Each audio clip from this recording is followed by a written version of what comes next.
Michael Cohen, U.S. President Donald Trump's former personal attorney, has been placed in solitary confinement at a federal prison in New York State where he is serving time for violating campaign finance laws, according to his lawyer and two sources familiar with the matter.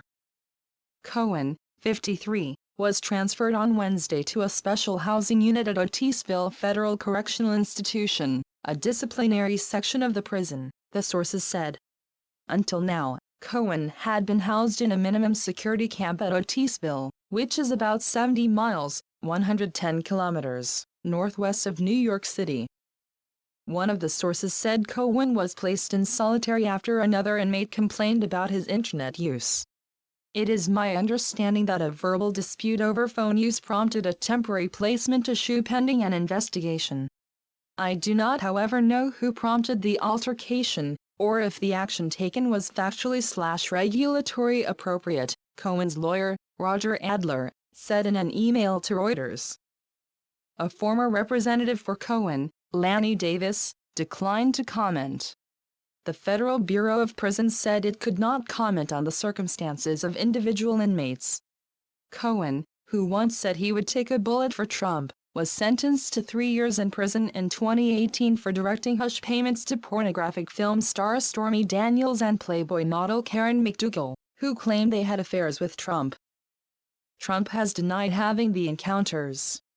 In March, Cohen argued that he should be released from prison early because of the coronavirus outbreak and the risk of contracting COVID-19, the potentially lethal respiratory illness caused by the virus.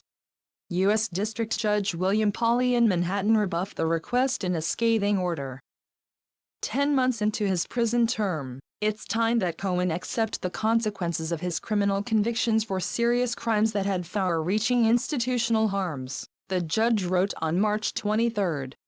Adler said in an email that he had sent a letter on Tuesday requesting compassionate release for Cohen despite Pauley's order.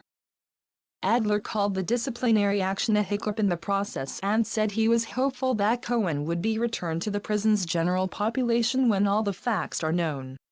Cohen is eligible for release in November 2021. Trump family loses bid to move marketing scam lawsuit to arbitration. A federal judge in Manhattan rejected an effort by U.S. President Donald Trump and his adult children to send a lawsuit accusing them of exploiting their family name to promote a marketing scam into arbitration. In a Wednesday night decision concerning the American Communications Network, U.S. District Judge Lorna Schofield accused the Trumps of acting unfairly by seeking arbitration after first obtaining the benefits of litigating in federal court, including the dismissal of a racketeering claim. This conduct is both substantively prejudicial towards plaintiffs and seeks to use the Federal Arbitration Act as a vehicle to manipulate the rules of procedure to defendants' benefit and plaintiffs' harm, Schofield wrote. Defendants included Trump's adult children Donald Jr., Eric and Ivanka, and an affiliate of the Trump Organization. The court erred, and while we are disappointed, we will take an immediate appeal, Joanna Handon, a lawyer for the Trumps, said in an email. In the October 2018 complaint, the Trumps were accused of misleading victims into becoming salespeople for ACN, a multi-level marketing company that charged $499 for a chance to sell video phones and other goods. According to the plaintiffs, the Trump family conned them into thinking Donald Trump, who had yet to become president, believed their investments would pay off. They said the real goal was for the Trumps to enrich themselves, including through the receipt of millions of dollars in secret payments from 2005 to 2015.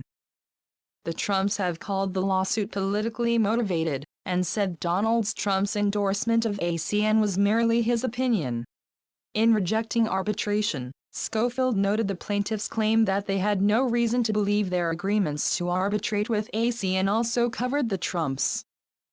Roberta Kaplan, a lawyer for the plaintiffs, said in an email she looked forward to pursuing the proposed class action on behalf of her clients and thousands of others like them who were defrauded by the Trumps.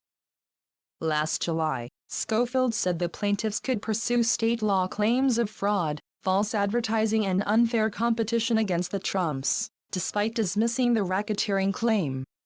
The case is Doetel v. Trump Corporation et al., U.S. District Court, Southern District of New York, number 18 to 9936.